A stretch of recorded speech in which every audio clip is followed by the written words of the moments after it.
Jesus Cristo é o Senhor no céu, na terra e debaixo da terra. Ele é santo. Estamos estudiando el mensaje de la iglesia en Esmirna y vamos a hablar un poco acerca de lo que se dice aquí de los judíos. Curiosamente en Apocalipsis, y por lo menos en estos mensajes a las iglesias, el Señor trata muchos aspectos que de verdad fueron en su época importantes. Cuando tú estudias la historia de la iglesia, por lo menos de los primeros siglos, primer, segundo, tercer siglo, tú encuentras que la iglesia tuvo dos grandes enemigos. Uno fue el Imperio Romano y el otro fue el judaísmo. Esos fueron los grandes enemigos que tuvo el pueblo cristiano en el primer siglo. Entonces ahí en el verso 9, que era el que estábamos estudiando hace 8 días, hablamos un poco de la pobreza y la riqueza espiritual. Y hoy vamos a hablar de la blasfemia de los que se dicen ser judíos y no lo son, sino sinagoga de Satanás. Y es una frase bastante fuerte. Entonces vamos a ver unos pasajes en Hechos de los Apóstoles, cómo muestra que esto no fue solo parte de algo que vio la iglesia ahí en Esmirna, sino la iglesia por todos los lugares donde el evangelio recorrió, siempre tuvo un gran enemigo y fue el judaísmo. Entonces vamos a leerlo por lo menos en Hechos 14, desde el verso 1. Vamos a leer así sea algunos pasajes por encima para ver un poco el contexto y el ambiente en el que se movió el evangelio, en que el evangelio creció y las circunstancias a las cuales se tuvo que enfrentar el pueblo de Dios en los primeros siglos. Y vamos a ver algo actual acerca del judaísmo y los peligros que están rodeando un poco el evangelio. Entonces vamos a leer en Hechos 14, porque el Señor hablaba de sinagoga de Satanás a la sinagoga de los judíos, que decían ser judíos, y blasfemaban y decían mentiras. Entonces vamos a leer Hechos 14:4, la experiencia de Pablo en Iconio. Siempre que Pablo iba predicando el evangelio tuvo un gran enemigo. Aunque el Imperio Romano fue el que prácticamente llevó a la muerte a Pablo, siempre el gran enemigo que tuvo Pablo en el ministerio fueron los judíos. Se oponían al evangelio, no todos los judíos, porque aún Pablo era judío, los apóstoles eran judíos, había una iglesia judía grandísima en Jerusalén, pero sí los judíos que no creyeron fueron un instrumento de Satanás para perseguir y tratar de dañar el testimonio de la iglesia en el primer siglo. Entonces vamos a leer ahí Hechos 14, uno de los ejemplos, vamos a leer algunos, no todos, pero usted puede leer Hechos y usted va a encontrar que desde el comienzo de la iglesia los grandes perseguidores fueron los judíos. Entonces Hechos 14 dice, verso 1. Aconteció que en Iconio que entraron juntos en la sinagoga de los judíos y hablaron de tal manera que creyó una gran multitud de judíos y asimismo de griegos. Los judíos que perseguían eran los que no habían creído. Muchas de las iglesias fueron fundadas por judíos que creyeron por la administración del evangelio en las sinagogas. Porque Pablo, antes de predicar el evangelio a los gentiles, siempre predicaba primeramente en las sinagogas. Mas los judíos que no creían excitaron y corrompieron los ánimos de los gentiles contra los hermanos. Por tanto se detuvieron allí mucho tiempo hablando con de nuevo confiados en el Señor, el cual daba testimonio a la palabra de su gracia, concediendo que se hiciesen por las manos de ellos señales y prodigios. Y la gente de la ciudad estaba dividida. Unos estaban con los judíos y otros con los apóstoles. Entonces aquí los apóstoles predicaban, la gente estaba creyendo, judíos y gentiles estaban convirtiendo, pero había una oposición y esa oposición la tenían los judíos. Pero cuando los judíos y los gentiles juntamente con sus gobernantes se lanzaron a afrentarlos y a apedrearlos, habiéndolo sabido, huyeron a Listra y Derbe, ciudades de Licaonia y a toda la región circunvecina. Entonces vemos la oposición de los judíos. Más adelante también no solo sucedió en esta ciudad, sino en Tesalónica también sucedió, ahí en el capítulo 17, verso 1. Dice, pasando por Anfípolis y Apolonia, llegaron a Tesalónica, donde había una sinagoga de los judíos. Y Pablo, como acostumbraba, fue a ellos y por 3 días de reposo discutió con ellos, declarando y exponiendo por medio de las Escrituras que era necesario que el Cristo padeciese y resucitase de los muertos, y que Jesús, a quien yo os anunció, decía él, es el Cristo. Y algunos de ellos creyeron y se juntaron con Pablo y con Silas, y de los griegos piadosos gran número, y mujeres nobles no pocas. Entonces los judíos que no creían, teniendo celos. Y ahí comenzamos a ver quién estaba impulsando detrás de la obra de los judíos. Por eso el Señor les llama sinagoga de Satanás, porque en su celo, en su resistir la verdad, fueron entregados al error, y muchas veces Satanás usó eso, impulsándolo religiosamente para que ellos persiguieran la iglesia que estaba surgiendo en esos lugares, y persiguieran a los apóstoles. Entonces dice, y entonces los judíos que no creían, teniendo celo, tomaron consigo algunos ociosos, hombres malos, y juntando una turba alborotaron la ciudad, y asaltando la casa de Jackson, procuraban sacarlos al pueblo, pero no hallándolos trajeron a Jackson y a algunos de los hermanos ante las autoridades de la ciudad, gritando: estos que trastornan el mundo entero también han venido acá. Estas son las blasfemias de los judíos. Ellos no veían la salvación y lo que estaba haciendo, trayendo vida al evangelio, sino ellos veían una trastornación, a los cuales Jackson ha recibido, y todos estos contravienen los decretos de César, diciendo que hay otro rey, Jesús, ¿sí? Negando el señorío de Cristo y atribuyendo que los judíos negaban el señorío de César, atribuyéndoselo a Cristo, y alborotaron al pueblo y a las autoridades de la ciudad oyéndose estas cosas, pero obtenida fianza de Jackson y de los demás, los soltaron. No solo cuando fue a Tesalónica, sino cuando Pablo va a Berea, y los judíos de Berea tenían otro corazón, creyeron, pero los de Tesalónica vinieron a Berea y también pusieron problema. En Corintio también pusieron problema. Los que recibieron a Pablo en Jerusalén lo llevaron ante el tribuno y lo iban a matar. Por eso Pablo fue encarcelado. Todos conocemos la historia, ¿no? Fueron los que fueron a juzgar a Pablo. Ahí en Hechos 24, mira lo que dicen algunas de las blasfemias de los judíos. Hechos 24, verso 5. Cómo se levantaron, cómo persiguieron a los apóstoles, cómo persiguieron a la iglesia. Y no hay de extrañar, si persiguieron a Cristo, pues ¿por qué no iban a perseguir a los apóstoles? ¿Y por qué no habrían de perseguir a la iglesia? Hechos 24, verso 5 dice: porque hemos hallado que este hombre, esta es la acusación que está haciendo un judío ante Félix de Pablo, porque lo iban a matar ahí en Jerusalén. Porque hemos hallado que este hombre es una plaga y promotor de sediciones entre todos los judíos por todo el mundo, y cabecilla de la secta de los nazarenos. Intentó también profanar el templo, y prendiéndole quisimos juzgarle conforme a nuestra ley. Pero interviniendo el tribuno Licias, con gran violencia le quitó de nuestras manos, mandando a sus acusadores que viniesen a ti. Tú mismo pues, al juzgarle, podrás informarte de todas estas cosas de que le acusamos. Los judíos también confirmaban, diciendo ser así todo. Entonces, los grandes enemigos del evangelio, de los apóstoles, de Pablo, de la predicación del evangelio en el primer siglo, fueron los judíos. Los judíos en sus sinagogas se dejaron llenar, manipular, enfurecer, llenar de celos, de ira, motivados por Satanás, y fueron opositores. Pero mira lo que dice Pablo en 1 Tesalonicenses. Claro, los judíos que no creyeron, porque algunos sí creyeron, ¿no? Mira lo que dice Pablo ahí en 1 Tesalonicenses 2:14. Hablándole a una iglesia gentil, comparándola con la persecución que ellos están sufriendo, con la persecución que tuvieron las iglesias de Judea por mano de los judíos, y lo que va a acarrear eso sobre ellos. Dice: porque vosotros, hermanos, vinisteis a ser imitadores de las iglesias de Dios en Cristo Jesús que están en Judea. Pues habéis padecido de los de vuestra propia nación las mismas cosas que ellas padecieron de los judíos.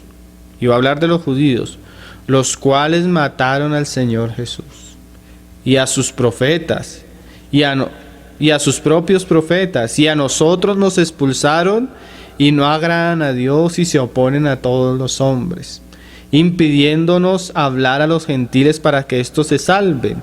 Así colman ellos siempre la medida de sus pecados, pues vino sobre ellos la ira hasta el extremo. Entonces, Pablo nos hace una descripción de lo que hicieron los judíos, no solo en Judea, no solo en las iglesias gentiles, sino que eso va a acarrear un juicio y una muchas cosas, hermano. Cuando estamos hablando de esto, no estamos diciendo que no creamos en la restauración de Israel, no creemos las promesas de Dios para Israel, pero sí debemos ver que en el contexto de Apocalipsis de Esmirna, los judíos fueron un problema, ¿sí? La sinagoga se volvió algo donde Satanás usaba para perseguir. Pero uno de los más grandes problemas ahora actuales no es la persecución que tienen los judíos. Es más, los judíos pasaron de unos primeros siglos de ser perseguidores a ser perseguidos terrible y cruelmente a través de toda la historia de la humanidad. No ha habido un pueblo más perseguido y más odiado que los judíos. Pero ¿qué problemas hoy se encuentran en medio de la iglesia, los cuales la iglesia debe ser clara en relación a esto? Sucedió una situación en las iglesias de Galacia, la cual Pablo va a tratar en la epístola a los Gálatas, y era el problema del judaísmo, cuando los judíos, ya no perseguidores, sino que de alguna manera eran creyentes en Cristo, intentaron judaizar la iglesia. Entonces, uno de los males que trata las escrituras con más vehemencia, toda la epístola a los Gálatas trata ese mal. Entonces hoy lo que vamos a hacer es hablar un poco de ese aspecto, porque es una de las blasfemias de los judíos y es una de las cosas que hoy en día la iglesia debe tener más cuidado, porque es increíble el número de iglesias cristianas que, movidas por el mesianismo, por esos movimientos que han surgido ahorita, están volviendo atrás a la ley, están volviendo a los ritos, están volviendo a cosas que las escrituras denuncian con mucha claridad, volviendo a guardar días, volviendo a la circuncisión. Y hoy es que tú entras a Facebook o a cualquier lugar en internet y tú vas a encontrar la cantidad de debates, y lo increíble es la ignorancia que tiene la mayoría de cristianos en relación a este asunto. Entonces vamos a leer por lo menos, el problema que hubo en la iglesia de Galacia, ahí en el capítulo 2, cómo Pablo reprende a Pedro públicamente, y vamos a ver un poco de lo que habla la epístola a los Gálatas, así sea, vamos a leerla hoy por encima, pero a la luz de este contexto. La iglesia en Esmirna tuvo varios problemas, tenía persecución, tenía pobreza aparentemente, ¿no? Y otro de los grandes asuntos que tenía que ella afrontar era la sinagoga de los judíos. Entonces vamos a leer un poco lo que hicieron, o lo que quiso hacer el judaísmo, o lo que quiso hacer Satanás por medio del judaísmo, queriendo infiltrar y pervertir la doctrina del evangelio en los primeros siglos, cosas contra las que Pablo se enfrentó constantemente. Entonces vamos a leer primero lo que dice Pablo ahí en Gálatas 2, verso 11. 2, verso 11, dice: pero cuando Pedro vino a Antioquía, le resistí cara a cara, porque era de condenar. Hay cosas que son de condenar, hay cosas que nosotros podemos soportar entre nosotros, hay cosas en las que nosotros debemos soportar la debilidad, la falta de conciencia de los hermanos, la falta de madurez, la falta de ciertas cosas, pero hay cosas que son dignas de condenar. Todo lo que atenta contra el evangelio y las verdades fundamentales de nuestra fe son de condenar. A veces aquí comenzamos a ver que lo que Pedro hizo ni siquiera fue enseñar otro evangelio ni establecer otra doctrina, pero las actitudes que Pedro tenía atentaban contra el evangelio que ellos estaban predicando. A veces hoy en día se puede decir que la doctrina no se centra en eso, pero sí comienzan los hermanos a girar en ciertas actitudes, ciertas costumbres, ciertas prácticas que pueden atentar contra el evangelio, que son dignas de condenar. Dice: pues antes que viniesen algunos de parte de Jacobo, comía con los gentiles, pero después que vinieron se retraía y se apartaba, porque tenía miedo de los de la circuncisión. Y en su simulación participaban también los otros judíos, de tal manera que aún Bernabé fue también arrastrado por la hipocresía de ellos. Pero cuando vi que no andaban rectamente conforme a la verdad del evangelio, dije a Pedro, delante de todos: si tú, siendo judío, vives como los gentiles y no como judío, ¿por qué obligas a los gentiles a judaizar? Y ese es uno de los problemas de nuestra época, que hay personas que dicen que, siendo cristianos, estando en medio de cristianos gentiles como nosotros, quieren volver al pueblo de Dios al judaizarse, a volver a las cosas que Dios claramente dejó establecidas en el antiguo pacto, pero que han sido abolidas en el nuevo pacto. Entonces el gran desafío, uno de los grandes desafíos de nuestra época es no permitir que la iglesia se permee de doctrinas o de prácticas judaizantes que no traen beneficio al evangelio, sino que lo pervierten. Solo los que han tenido encuentro con este tipo de personas, con este tipo de prácticas, saben de lo que se está hablando, ¿no? A veces esto parece muy lejano, pero es triste escuchar hermanos que se reunían con nosotros y hoy en día están usando la kipá y solo oran cuando pueden orar en hebreo. Que han circuncidado a sus niños y que los sábados los están guardando. Esas cosas suceden. Entonces es importante que nosotros conozcamos estas cosas. Entonces el problema allí era el judaizar la iglesia, el pervertir el evangelio que se nos había dado por gracia, incluyéndole algunos asuntos de la ley. Entonces vamos a leer la epístola a los Gálatas, por lo menos casi toda de corrido, y vamos a resaltar los puntos que Pablo habla y denuncia en contra de este judaizar y cómo esto atenta contra el evangelio y cómo esto puede ser un peligro contra la iglesia. Porque era una mentira de Satanás disfrazada queriendo pervertir el evangelio. Entonces vamos a comenzar desde Gálatas 1, desde el verso 4. Vamos a leer hoy solo la epístola a los Gálatas. De corrido, usted la puede estudiar y usted va a encontrar esto muy claramente. Tiene que ser uno ciego, tiene uno que taparse los ojos ante la verdad claramente explicada que denuncia Pablo ahí. Entonces vamos a leer Gálatas 1, 6. Dice: estoy maravillado de que tan pronto os hayáis alejado del que os llamó por la gracia de Cristo para seguir un evangelio diferente. Un evangelio diferente no quiere decir que se predique otro Jesús o que se predique que no se es salvo por la fe. Un evangelio diferente puede ser el mismo evangelio infiltrado o mezclado con otros asuntos. Como lo decimos siempre, un claro ejemplo son los adventistas del séptimo día. Tú tienes el letrero de la iglesia adventista. Tú eres salvo por la fe. ¿Eso es el evangelio que nosotros hemos creído? Amén. Pero sigue, tú eres salvo por la fe y guardar el sábado. ¿Ahí qué se está haciendo? No se está quitando el evangelio como tal, pero sí se le está añadiendo al evangelio otros asuntos con los cuales el hombre se puede justificar. Entonces, el añadirle o quitarle partes esenciales al evangelio es perversión del evangelio y es otro evangelio. ¿Por qué? Porque saca al creyente de la gracia y de la confianza en Cristo y lo pone en la confianza en sus obras. Asunto que Pablo denuncia claramente. Y las iglesias de Galacia, que habían conocido el evangelio tan puramente por la predicación de Pablo, después de haber escuchado, comenzaron a dejarse seducir por otros evangelios, que eran perversiones del evangelio, añadiduras del evangelio. Entonces tú vas a darte cuenta que lo que Pablo denuncia es lo que más claramente, más adelante él explica. Y dice: no que haya otro, sino que hay algunos que os perturban y quieren pervertir el evangelio de Cristo. Entonces tú estás y tú dices que eres cristiano, y entonces te encuentras con uno que te dice: bueno, pero como cristiano, ¿tú guardas el sábado o no guardas el sábado? Entonces, pero aquí y te leen los pasajes: esto es por mandamiento perpetuo, así lo harás eternamente, leyéndote los pasajes del sábado. Entonces el creyente que no conoce el evangelio comienza a perturbarse y a inquietarse.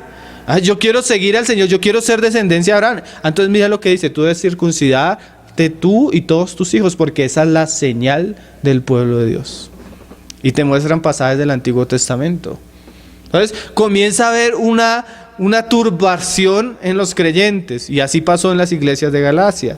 Pero mira lo que sigue diciendo Pablo: mas si aún nosotros o un ángel del cielo os anunciare otro evangelio diferente del que os hemos anunciado, sea anatema.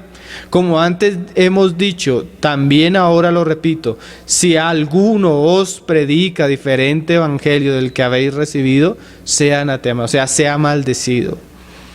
Pues, ¿busco ahora el favor de los hombres o el de Dios? ¿O trato de agradar a los hombres? Pues si todavía agradara a los hombres, no sería siervo de Cristo. Entonces mira cómo Pablo ahora en el capítulo 2 comienza a hablarnos de algo que él vivió.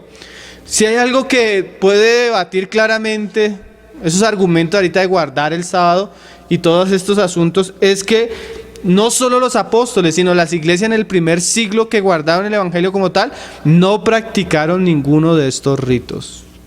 Mira lo que dice Pablo ahí en el capítulo 2, verso 1. Después de pasados 14 años, subió otra vez a Jerusalén con Bernabé, llevando también consigo a Tito. Pero subí según una revelación, y para no correr o haber corrido en vano, expuse en privado a los que tenían cierta reputación, el evangelio que predico entre los gentiles. Mas ni aun Tito, que estaba conmigo, con todo y ser griego, fue obligado a circuncidarse. Y esto a pesar de los falsos hermanos introducidos a escondidas, que entraban para espiar nuestra libertad que tenemos en Cristo Jesús, para reducirnos a esclavitud. Entonces, ¿qué es lo que está diciendo Pablo? Pablo subió a Jerusalén, subió con Tito, y Tito era de padre gentil. Entonces, algunos hermanos, o dice Pablo, falsos hermanos, porque a veces en medio del pueblo de Dios se infiltran personas que tienen apariencia pero no son hermanos, que tienen a veces un evangelio, que enseñan cosas que no son el evangelio. Y entre estos había en Jerusalén, muchos judíos se habían convertido en Jerusalén, y muchos traían el peso de la ley a cuestas todavía. Entonces Pablo se da cuenta que falsos hermanos querían privarlos de la libertad en Cristo. La libertad en Cristo es que ahora nosotros podemos acercarnos a Dios única y exclusivamente en base a la obra de Cristo. Entonces, querer tratar de acercarnos a Dios por un rito es entrar otra vez a la esclavitud de la ley, ¿sí? Y Pablo no cedió a eso, ni permitió que Tito fuera circuncidado. Mira lo que dice ahí. Ni aun Tito, que estaba conmigo con todo y ser griego, fue obligado a circuncidarse. Y esto a pesar de los falsos hermanos introducidos a escondidas, que entraban para espiar nuestra libertad que tenemos en Cristo Jesús, para reducirnos a esclavitud. Entraban para mirar no qué se predica, sino qué se come, qué día se guarda, cómo se ora, cómo no se ora. ¿Sí? Porque esas son las cosas que Pablo va a denunciar más adelante. Y a los cuales ni por un momento accedimos a someternos, para que la verdad del evangelio permaneciese con vosotros. Mira lo curioso, Pablo llegó y no accedió a hacer ciertas cosas para que la verdad del evangelio no fuera tergiversada. Porque si Pablo accede a hacer ciertas cosas con Tito, más adelante los mismos judaizantes van a decir, pero mire, Pablo circuncidó a Tito. Pablo hizo guardar el sábado a Tito. Pablo no le permitió comer cierta comida a Tito. ¿Para qué? Para aprovecharse de eso. Pero dice Pablo que se abstuvo de hacer ciertas cosas para guardar el evangelio. Pero de los que tenían reputación de ser algo, o sea, los apóstoles, los que se habían recibido el evangelio de Dios, los que podían imponer de alguna manera esa carga a la iglesia, lo que hayan sido en otro tiempo, nada me importa, Dios no hace acepción de personas. A mí pues, los de reputación, nada nuevo me comunicaron. Antes, por el contrario, como vieron que me ha sido encomendado el evangelio de la incircuncisión, como a Pedro el de la circuncisión, pues el que actúa en Pedro para el apostolado de la circuncisión actuó también en mí para con los gentiles. Y reconociendo la gracia que me había sido dado, Jacobo, Cefas y Juan, que eran considerados como columnas, nos dieron a mí y a Bernabé la diestra en señal de compañerismo, para que nosotros fuésemos a los gentiles y ellos a la circuncisión. Solamente nos pidieron que nos acordásemos de los pobres, lo cual también procuré con diligencia hacer. Pero míralo ahora más adelante. En ese pasaje mismo comienza Pablo a reprender a Pedro. Entonces, una de las cosas que uno ve con Pedro, hermano, es que ninguno de nosotros es infalible. Cualquiera se puede desviar en estos asuntos. Pedro, que el mismo Señor le había dado una visión, mostrando que los gentiles también habían sido santificados, que no los llamara inmundos. Pedro vuelve a caer otra vez en los asuntos de la ley y quiere otra vez caminar de alguna manera hipócrita, como Pablo lo dice, tratando de guardar cierta apariencia delante de los gentiles como judíos, siendo que antes que llegaran los otros judíos vivía como gentil. ¿Sí? Entonces Pablo comienza a tratar ahí el asunto en el verso 14. Dice, pero cuando vi que no andaban rectamente conforme a la verdad del Evangelio, dije a Pedro, delante de todos, si tú siendo judío vives como los gentiles y no como judío, ¿por qué obligas a los gentiles a judaizar? Entonces mira el asunto, ¿cómo debe vivir un judío o cómo debe vivir un gentil? Aquí Pedro, que era el apóstol de los judíos, vivía como un gentil. ¿En qué sentido? Que no está bajo la esclavitud de las ordenanzas de la ley. ¿Sí? Y le dice eso Pablo a Pedro. Nosotros judíos de nacimiento y no pecadores de entre los gentiles, sabiendo que el hombre no es justificado por las obras de la ley, sino por la fe de Jesucristo, nosotros también hemos creído en Jesucristo para ser justificados por la fe de Cristo y no por las obras de la ley, porque por cuanto por las obras de la ley nadie será justificado. Sí, el asunto es ese. Y si buscando ser justificados en Cristo también nosotros somos hallados pecadores, ¿es por eso Cristo ministro de pecado? En ninguna manera. Y aquí viene el asunto, uno de los asuntos claves que Pablo dice. Porque si las cosas que destruí, ¿qué fue lo que destruyó Cristo en la cruz? En la cruz, cuando Pablo, tú comienzas a examinar el Evangelio a la luz del testimonio de Pablo en Romanos y aún en Gálatas, la Biblia no solo nos muestra que Cristo llevó nuestros pecados en la cruz, nos llevó a nosotros mismos y también dice que nos llevó a la muerte a la ley. ¿Por qué? Y da un ejemplo. Cuando un hombre está casado con una mujer, la única manera en que el hombre pueda ser libre o la mujer libre del compromiso delante de Dios es la muerte. ¿Sí? Entonces Pablo compara la relación del pueblo de Israel con la relación de la ley, como la relación de un hombre y una mujer. Entonces inmediatamente Cristo va a la cruz y muere, en Él estamos muriendo nosotros mismos. ¿Para qué? Para ser libres, muertos una vez en Cristo, del compromiso que teníamos con la ley. ¿Sí lo estamos entendiendo, hermano? ¿Por qué? Porque estamos muertos a la ley. ¿Dónde morimos? En la cruz de Cristo. Así que un cristiano ya no tiene responsabilidades en cuanto a la ley. ¿Por qué? Porque ha sido muerto en la cruz de Cristo. ¿Lo entendimos? Entonces, el cristiano no tiene que guardar ritos, no tiene que guardar fechas, no tiene que guardar ceremonias, no tiene que guardar nada en cuanto a la ley, porque en Cristo está muerto a la ley. Ese es el Evangelio, hermano. Y eso es parte de lo que Cristo hizo. ¿Por qué? Porque cuando tú estás bajo la ley, ahorita lo vamos a leer, inmediatamente tú transgredes uno de los mandamientos de la ley, toda la maldición de la ley cae sobre ti. ¿Sí? Entonces, ¿cómo Dios nos libra de la maldición de la ley? Llevándonos a la muerte y rompiendo el pacto que teníamos con la ley, ahora para que vivamos en nueva vida en Cristo. Entonces, si Dios destruyó en la cruz todo mi compromiso con la ley, en la muerte de Cristo, el yo volver a reconstruir esos mandamientos y esas obligaciones para justificarme delante de la ley, mire lo que Pablo dice que estoy haciendo.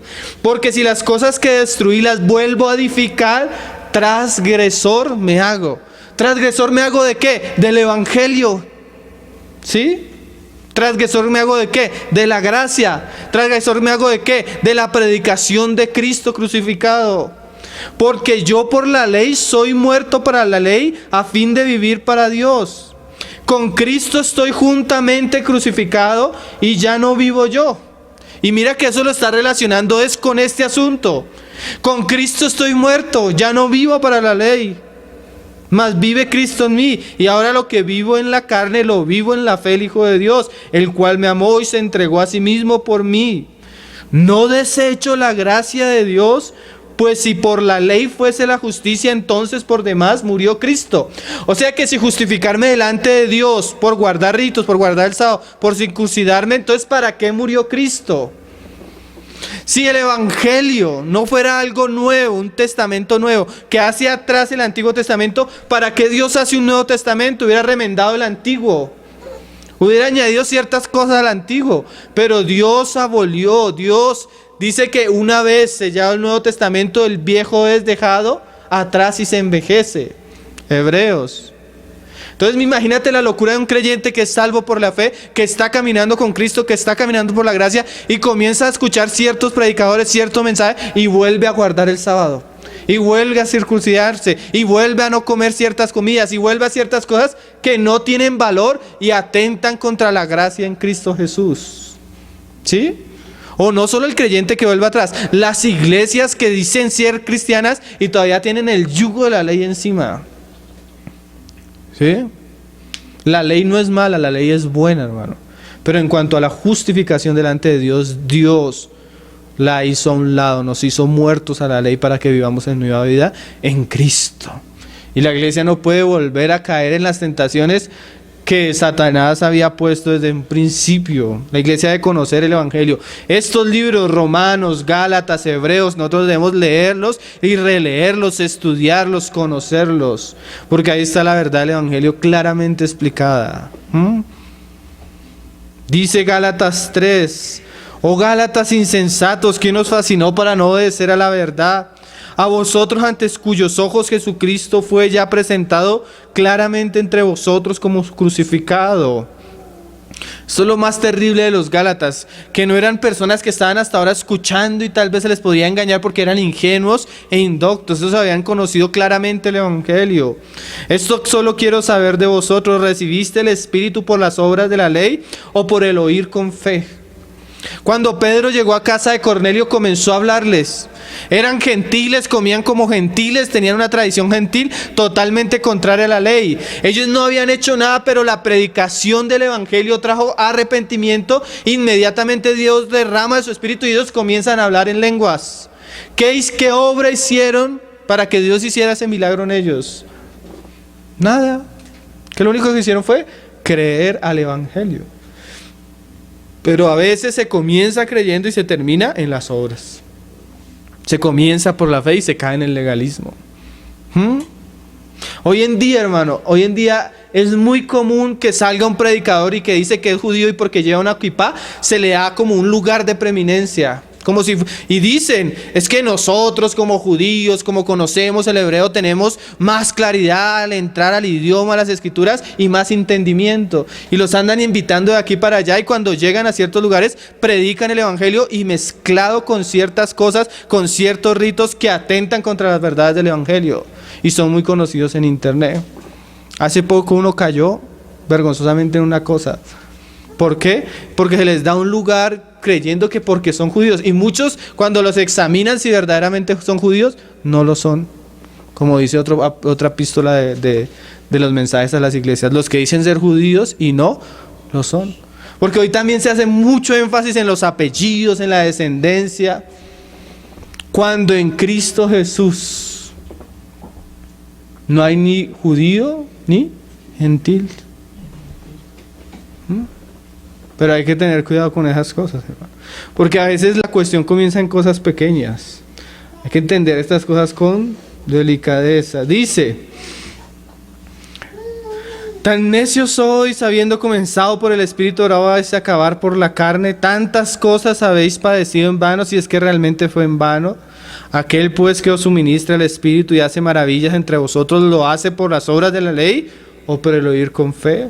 Ahí en el 6 va a darnos el ejemplo de Abraham, porque los judíos siempre vuelven a Abraham. Cuando hablaban con el Señor les dice: hijos de Abraham somos y nunca hemos sido esclavos. ¿Sí? Porque el esclavo era Agar y Ismael. Pero ellos creían que eran hijos de Abraham por la promesa, por Isaac. Entonces Pablo va a darnos el ejemplo de Abraham y la manera como Dios justifica en base a la fe de Abraham. Leámoslo. Así Abraham creyó a Dios y le fue contado por justicia, sabiendo por tanto que los que son de fe, estos son hijos de Abraham. O sea, los hijos de Abraham son los que creen como Abraham. Y la Escritura, proveyendo que Dios había de justificar por la fe a los gentiles, dio de antemano la buena nueva a Abraham, diciendo: en ti serán benditas todas las naciones. De modo que los de la fe son bendecidos con el creyente Abraham. Porque todos, y mira estas frases tan serias a las que llega Pablo: todos los que dependen de la obra de la ley están bajo maldición.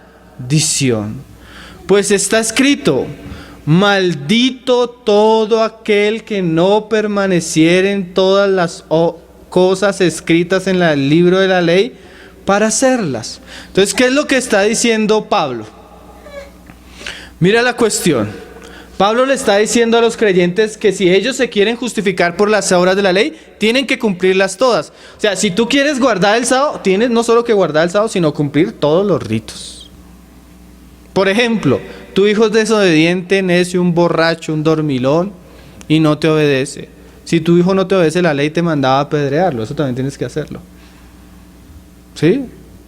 Cosas terribles. La maldición trae cosas terribles para el hombre. No que la ley sea mala, lo que pasa es que nosotros somos terriblemente malos. Y como somos malos al querer obedecer la ley de Dios, estamos acarreando consecuencias por no cumplirla a plena cabalidad, ¿sí? Entonces, si tú quieres andar por la ley, puedes hacerlo, pero ningún hombre ha podido justificarse delante de Dios por la ley. Siempre hay áreas en las que el hombre cae, atenta y transgrede el mandamiento de Dios. Y dice, porque todos los que dependen de las obras de la ley están bajo maldición. Pues escrito está, maldito todo aquel que no permaneciere en todas las cosas escritas en el libro de la ley para hacerla. Y que por la ley ninguno se justifica para con Dios. Es evidente. Porque el justo por la fe vivirá. Y la ley no es de fe, sino que dice, el que hiciere estas cosas, vivirá por ellas. Cristo, y esto fue parte de la obra de Cristo, nos redimió de la maldición de la ley. Hecho por nosotros maldición, porque escrito está, maldito todo el que es colgado en un madero. O sea que cuando Cristo estaba yendo a la cruz, también nos estaba sacando de la maldición. O sea, todo el mal que traía la ley, todo el juicio que traía la ley, Cristo nos estaba redimiendo de ahí, tomando de ahí, apartándonos de ahí, sacándonos de ahí. Entonces mira la locura, Cristo sacándonos y a veces los cristianos volviendo a la maldición, volviendo a algo que Cristo nos sacó de ahí.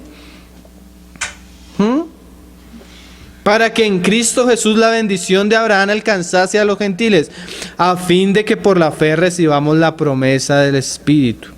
Hermanos, hablo en términos humanos. Un pacto, aunque sea de hombre una vez ratificado, nadie lo invalida ni le añade.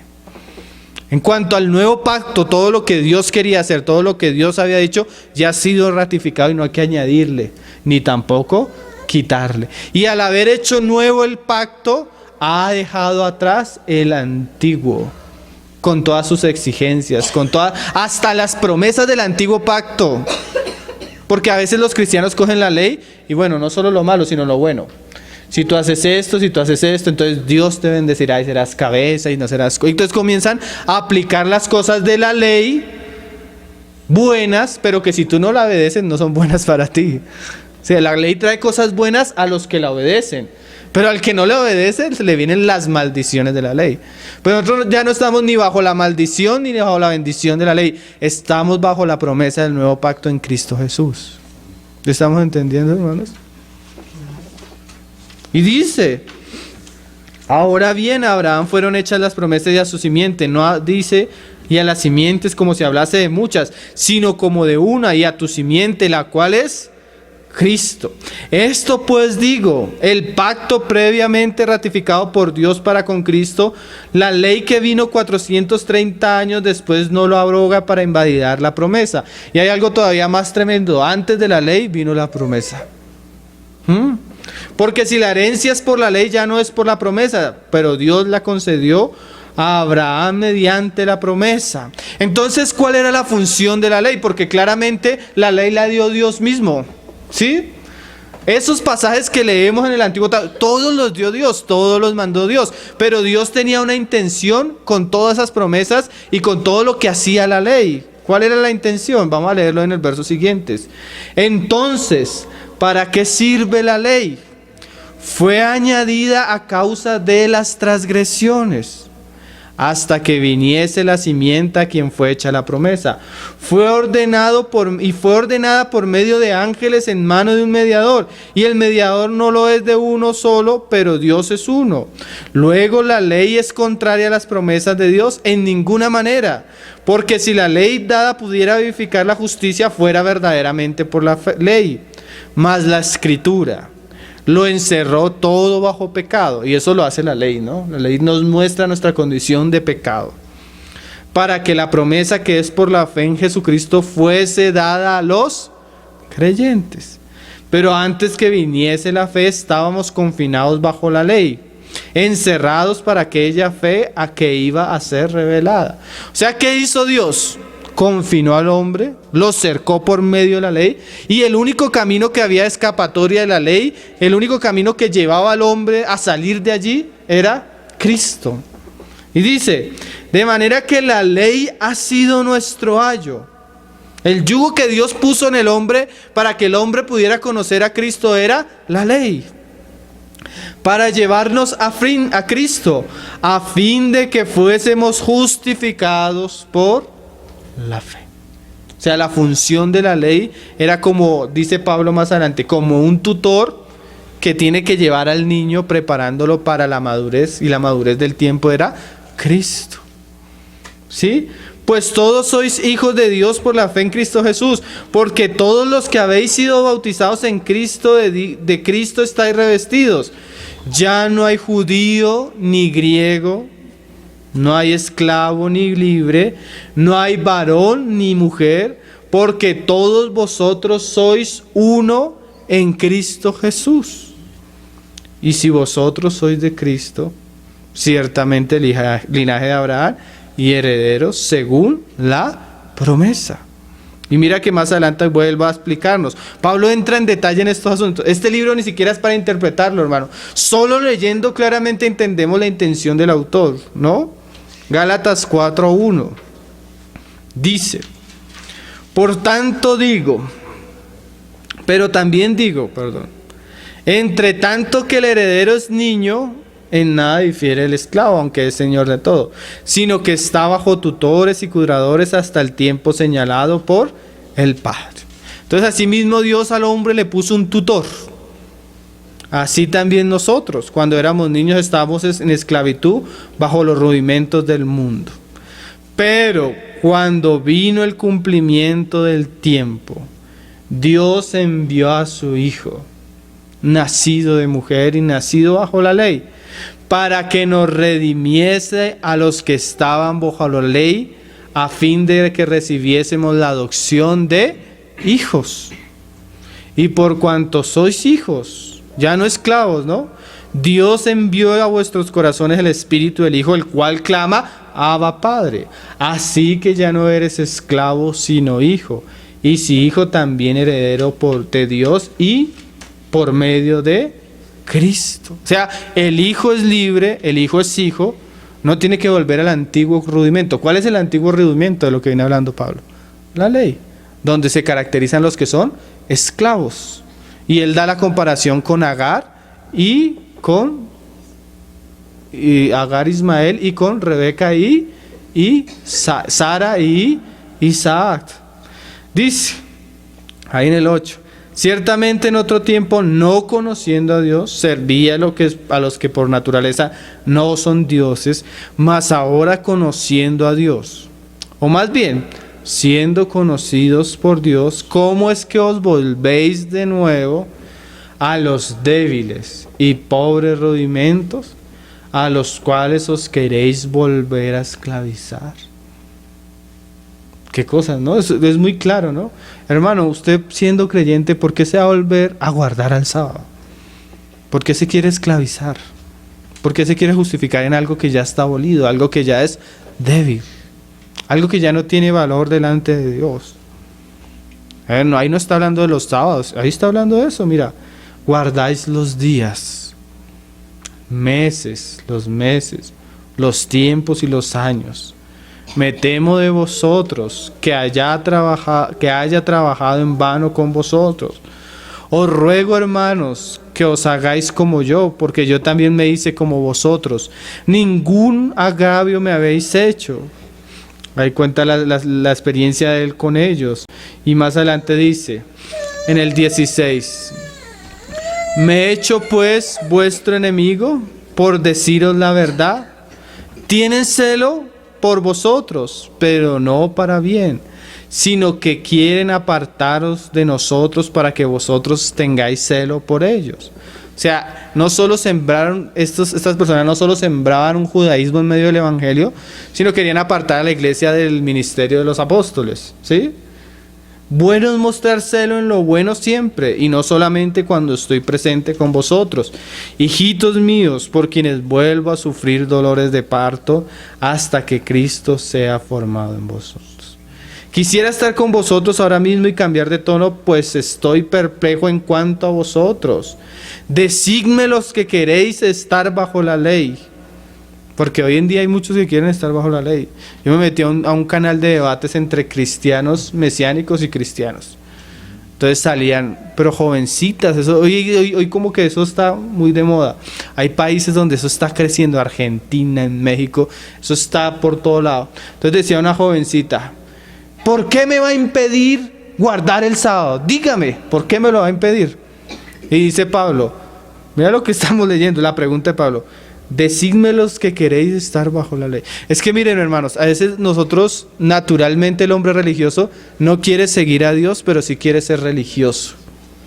¿Qué cosa, no? A la gente a veces le gusta que la manden a hacer cosas, que le pongan yugos, que los esclavicen.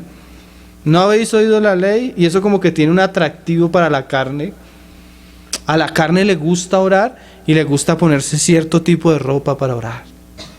Hacer ciertas cosas cuando está orando. Repetir ciertas cosas. Eso le gusta a la carne religiosa, hermano. Eso da como una apariencia. Cuando tú ves ese judío con esos vestidos y tal vez con una barba así, haciendo así, eso como que tiene cierta apariencia y eso para la carne es atractivo. Pero dice, pero ¿no habéis oído la ley? Porque escrito está que Abraham tuvo 2 hijos, y uno de la esclava y otro de la libre. Pero el de la esclava nació según la carne, mas el de la libre por la promesa. Y en el 28 dice, así que hermanos, nosotros como Isaac somos hijos de la promesa. Pero ¿cómo entonces el que había nacido según la carne perseguía al que había nacido según el Espíritu? Así también ahora. Entonces, nosotros siempre vemos que el de la carne persigue al del Espíritu. Y así fue en Hechos. Los que estaban naciendo por la fe, por el Evangelio, eran perseguidos ¿por quiénes? Por los que querían guardar la ley y estaban en la carne. Más que dice la Escritura, echa fuera a la esclava y a su hijo, porque no heredará el hijo de la esclava con el hijo de la libre. De manera, hermanos, que no somos hijos de la esclava, sino de la libre. O sea que cuando le digan a usted que por qué no guarda la ley, dígale porque usted no es hijo de la esclava. La esclava, la que esclaviza, es la ley. Nosotros somos hijos de la promesa, o sea, de la fe. En el 5:1, estad pues firmes en la libertad con que Cristo nos hizo libres. O sea, ¿y en qué se basa usted para no hacer esto o para no cumplir esto? En la libertad con que Cristo me hizo libre. Y no estéis otra vez sujetos al yugo de esclavitud. He aquí, yo Pablo, mira lo que le estoy diciendo, os digo que si os circuncidáis, de nada os aprovechará Cristo. O sea, si usted vuelve a la ley, todo lo que Cristo hizo es en vano para usted. O sea, no tiene valor, porque usted está bajo otro plano, bajo otro régimen. Y otra vez testifico a todo hombre que se circuncida. Mira que él está hablando a todo hombre, hermano. ¿Será que a solo los gentiles o a los mismos judíos? Que está obligado a guardar toda la ley. De Cristo os desligasteis. Yo pienso que esta es la parte cumbre de la carta. Lo más trágico del judaizar a la iglesia es que aparta a la iglesia de Cristo. Los que por la ley os justificáis, de la gracia habéis caído. Pues nosotros por el Espíritu aguardamos por la fe la esperanza de la justicia. Porque en Cristo Jesús ni la circuncisión vale algo, ni la incircuncisión. ¿Qué vale? Sino la fe que obra en el amor, por el amor. Vosotros corríais bien. ¿Quién os estorbó para no obedecer la verdad? Esta persuasión no procede de aquel que os llama. Mira esta frase tan seria, hermano. Un poco de levadura leuda toda la masa. O sea, si nosotros en este asunto comenzamos a permitir cositas y permitimos cositas, a leer cierta literatura, a escuchar cierto predicador, eso comienza a permear toda la masa. ¿Sí? Por eso a veces uno debe tener cuidado con lo que come, espiritualmente, con lo que lee, con el predicador que escucha. Porque hay veces, hay uno muy famoso, tiene un ministerio ahorita muy conocido, yo no me acuerdo el nombre, creo que se llama Jim Stanley. Y él habla, es un cristiano mesiánico. Y su mayoría de mensajes es que debemos guardar el sábado, que debemos guardar esto, que debemos volver a estas cosas. Cosas que ya Dios abolió. Y usted viera la cantidad de reproducciones que tiene en internet y son cristianos. Yo confío respecto de vosotros, no me acuerdo si estoy bien diciendo bien exactamente el nombre. Yo confío respecto de vosotros en el Señor, que no pensaréis de otro modo, mas el que os perturba llevará la sentencia, quien quiera que sea. Y yo, hermanos, si aún predico la circuncisión, ¿por qué padezco persecución todavía? En tal caso sea quitado el tropiezo de la cruz. Ojalá se mutilasen los que os perturban. Porque vosotros, hermanos, a libertad fuisteis llamados, solamente que no uséis la libertad como ocasión para la carne, sino servíos por amor los unos a los otros. Porque toda la ley en esta sola palabra se cumple: amarás a tu prójimo como a ti mismo. O sea, el resumen verdadero de la ley es el amor. Como el Señor dice, primeramente a Dios y al prójimo. Pero si os mordéis y os coméis unos a otros, mirad que también no os consumáis unos a otros. Y ahí en el 6:11 dice, como la conclusión de la carta: mirad con cuán grandes letras os escribo de mi propia mano. Todos los que quieren agradar en la carne, estos os obligan a que os circuncidéis. O sea, el hacer ciertas obras externas trae agrado a la carne. Y cuando yo obligo a otros y los otros los están cumpliendo, yo me glorío en eso que están haciendo ellos en la carne. Solamente para no padecer persecución a causa de la cruz de Cristo. Pues ni aun los mismos que se circuncidan guardan la ley. O sea, y eso es lo curioso, te dicen unas partes de la ley, pero no toda la ley. ¿Sí? Hay que guardar el sábado, hay que dejar de comer esto, pero no te dicen los otros pasajes de la ley. ¿Sí? Entonces, si yo voy a guardar la ley, tengo que memorizarme los 5 libros y cumplirlos. Y dice: pero ni aun los mismos que se circuncidan guardan la ley, pero quieren que vosotros circuncidéis, para gloriarse en vuestras carnes. Pero lejos esté de mí gloriarme, sino en la cruz de nuestro Señor Jesucristo, por quien el mundo me es crucificado a mí y yo al mundo. O sea, nosotros no nos gloriamos en lo que hacemos. Nuestra gloria, ¿cuál es? Que Cristo murió por nosotros. O sea, nos gloriamos y estamos satisfechos y gozosos viendo a Cristo crucificado. No nos gloriamos en actos externos que no tienen ningún valor delante de Dios, que han sido abolidos por Dios, juzgados por Dios, porque traían maldición por causa de que el hombre no podía cumplirlos en plenitud. Dice: porque en Cristo Jesús ni la circuncisión vale nada, ni la incircuncisión, sino una nueva creación. Y a todos los que anden conforme a esta regla, Pablo termina la carta como siendo tajante: paz y misericordia sea a ellos y al Dios de Israel. De aquí en adelante nadie me cause molestias, porque yo traigo en mi cuerpo las marcas del Señor Jesús. Hermanos, la gracia de nuestro Señor Jesucristo sea con vuestro espíritu.